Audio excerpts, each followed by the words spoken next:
Another moment the White Queen came running wildly through the wood, with both arms stretched out wide, as if she were flying, and Alice very civilly went to meet her with the shawl. "I'm very glad I happened to be in the way," Alice said, as she helped her to put on her shawl again. The White Queen only looked at her in a helpless, frightened sort of way, and kept repeating something in a whisper to herself that sounded like bread and butter, bread and butter. And Alice felt that if there was to be any conversation at all, she must manage it herself. So she began rather timidly. "Am I addressing the White Queen?" "Well, yes, if you call that addressing," the Queen said. "It isn't my notion of the thing at all." Alice thought it would never do to have an argument at the very beginning of their conversation, so she smiled and said, "If your Majesty will only tell me the right way to begin, I'll do it as well as I can." "But I don't want it done at all," groaned the poor Queen. "I've been addressing myself for the last 2 hours." It would have been all the better, as it seemed to Alice, if she had got someone else to dress her. She was so dreadfully untidy. "Every single thing's crooked," Alice thought to herself, "and she's all over pins. May I put your shawl straight for you?" she added aloud. "I don't know what's the matter with it," the Queen said in a melancholy voice. "It's out of temper, I think. I've pinned it here and I've pinned it there, but there's no pleasing it. It can't go straight, you know, if you pin it all on one side," Alice said, as she gently put it right for her. "And dear me, what a state your hair's in." "The brush has got entangled in it," the Queen said with a sigh, "and I lost the comb yesterday." Alice carefully released the brush and did her best to get the hair into order. "Come, you look rather better now," she said, after altering most of the pins. "But really, you should have a lady's maid." "I'm sure I'll take you with pleasure," the Queen said. "2 pence a week and jam every other day." Alice couldn't help laughing as she said, "I don't want you to hire me, and I don't care for jam." "It's very good jam," said the Queen. "Well, I don't want any today, at any rate." "You couldn't have it if you did want it," the Queen said. "The rule is jam tomorrow and jam yesterday, but never jam today." "It must come sometimes to jam today," Alice objected. "No, it can't," said the Queen. "It's jam every other day. Today isn't any other day, you know." "I don't understand you," said Alice. "It's dreadfully confusing." "That's the effect of living backwards," the Queen said kindly. "It always makes one a little giddy at first." "Living backwards," Alice repeated in great astonishment. "I never heard of such a thing. But there's one great advantage in it, that one's memory works both ways." "I'm sure mine only works one way," Alice remarked. "I can remember things before they happen." "It's a poor sort of memory that only works backwards," the Queen remarked. "What sort of things do you remember best?" Alice ventured to ask. "Oh, things that happened the week after next," the Queen replied in a careless tone. "For instance now," she went on, sticking a large piece of plaster on her finger as she spoke, "there's the King's messenger. He's in prison now, being punished, and the trial doesn't even begin till next Wednesday, and of course the crime comes last of all." "Suppose he never commits the crime," said Alice. "That would be all the better, wouldn't it?" the Queen said, as she bound the plaster round her finger with a bit of ribbon. Alice felt that there was no denying that. "Of course it would be all the better," she said, "but it wouldn't be all the better he's been punished." "You're wrong there, at any rate," said the Queen. "Were you ever punished?" "Only for faults," said Alice. "And you were all the better for it, I know," the Queen said triumphantly. "Yes, but then I had done the things I was punished for," said Alice. "That makes all the difference." "But if you hadn't done them," the Queen said, "that would have been better still. Better and better and better." Her voice went higher with each better, till it got quite to a squeak at last. Alice was just beginning to say, "There's a mistake somewhere," when the Queen began screaming so loud that she had to leave the sentence unfinished. "Oh, oh, oh!" shouted the Queen, shaking her hand about as if she wanted to shake it off. "My finger's bleeding! Oh, oh, oh, oh!" Her screams were so exactly like the whistle of a steam engine that Alice had to hold both her hands over her ears. "What is the matter?" she said, as soon as there was a chance of making herself heard. "Have you pricked your finger?" "I haven't pricked it yet," the Queen said, "but I soon shall. Oh, oh, oh." "When do you expect to do it?" Alice asked, feeling very much inclined to laugh. "When I fasten my shawl again," the poor Queen groaned out. "The brooch will come undone directly. Oh, oh!" As she said the words, the brooch flew open, and the Queen clutched wildly at it and tried to clasp it again. "Take care," cried Alice, "you're holding it all crooked." And she caught at the brooch, but it was too late. The pin had slipped, and the Queen had pricked her finger. "That accounts for the bleeding, you see," she said to Alice with a smile. "Now you understand the way things happen here." "But why don't you scream now?" Alice asked, holding her hands ready to put over her ears again. "Why, I've done all the screaming already," said the Queen. "What would be the good of having it all over again?" By this time it was getting light. "The crow must have flown away, I think," said Alice. "I'm so glad it's gone. I thought it was the night coming on." "I wish I could manage to be glad," the Queen said. "Only I never can remember the rule. You must be very happy, living in this wood, and being glad whenever you like." "Only it is so very lonely here," Alice said in a melancholy voice, and at the thought of her loneliness 2 large tears came rolling down her cheeks. "Oh, don't go on like that," cried the poor Queen, wringing her hands in despair. "Consider what a great girl you are. Consider what a long way you've come today. Consider what o'clock it is. Consider anything, only don't cry."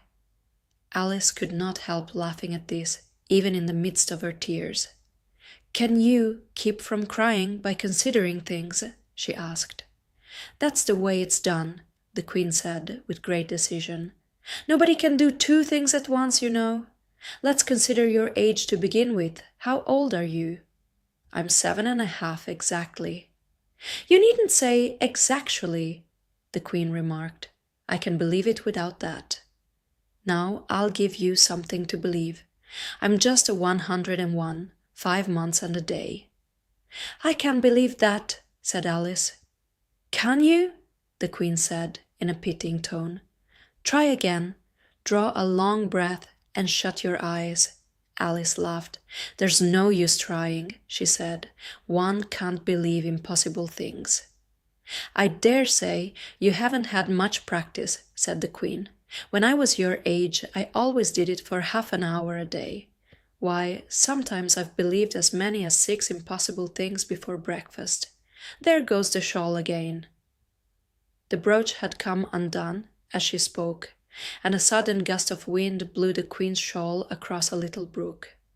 The Queen spread out her arms again and went flying after it, and this time she succeeded in catching it for herself. "I've got it!" she cried in a triumphant tone. "Now you shall see me pin it on again, all by myself." "Then I hope your finger's better now," Alice said very politely as she crossed the little brook after the Queen. "Oh, much better!" cried the Queen, her voice rising to a squeak as she went on. "Much better, better, better, better." The last word ended in a long bleat, so like a sheep that Alice quite started. She looked at the Queen, who seemed to have suddenly wrapped herself up in wool. Alice rubbed her eyes and looked again. She couldn't make out what had happened at all. Was she in a shop? And was it really a sheep that was sitting on the other side of the counter? Rub as she could make nothing more of it.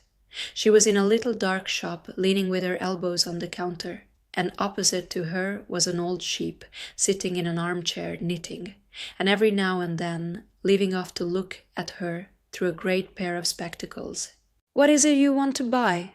the sheep said at last, looking up for a moment from her knitting. "I don't quite know yet," Alice said very gently. "I should like to look all round me first, if I might." "You may look in front of you, and on both sides, if you like," said the sheep. "But you can't look all round you unless you got eyes at the back of your head." But these, as it happened, Alice had not got. So she contented herself with turning round, looking at the shelves as she came to them. The shop seemed to be full of all manner of curious things. But the oddest part of it all was that whenever she looked hard at any shelf to make out exactly what it had on it, that particular shelf was always quite empty, though the others round it were crowded as full as they could hold. "Things flow about so here," she said at last in a plaintive tone, after she had spent a minute or so in vainly pursuing a large, bright thing that looked sometimes like a doll and sometimes like a work-box, and was always in the shelf next above the one she was looking at. "And this one is the most provoking of all, but I'll tell you what," she added as a sudden thought struck her. "I'll follow it up to the very top shelf of all. It'll puzzle it to go through the ceiling, I expect." But even this plan failed. The thing went through the ceiling as quietly as possible, as if it were quite used to it. "Are you a child or a teetotum?" the sheep said, as she took up another pair of needles. "You'll make me giddy soon, if you go on turning round like that." She was now working with 14 pairs at once, and Alice couldn't help looking at her in great astonishment. "How can she knit with so many?" the puzzled child thought to herself. "She gets more and more like a porcupine every minute." "Can you row?" the sheep asked, handing her a pair of knitting needles as she spoke. "Yes, a little, but not on land, and not with needles," Alice was beginning to say, when suddenly the needles turned into oars in her hands, and she found they were in a little boat, gliding along between banks, so there was nothing for it but to do her best.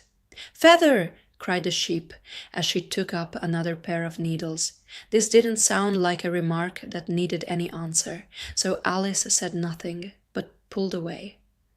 There was something very queer about the water, she thought, as every now and then the oars got fast in it, and would hardly come out again.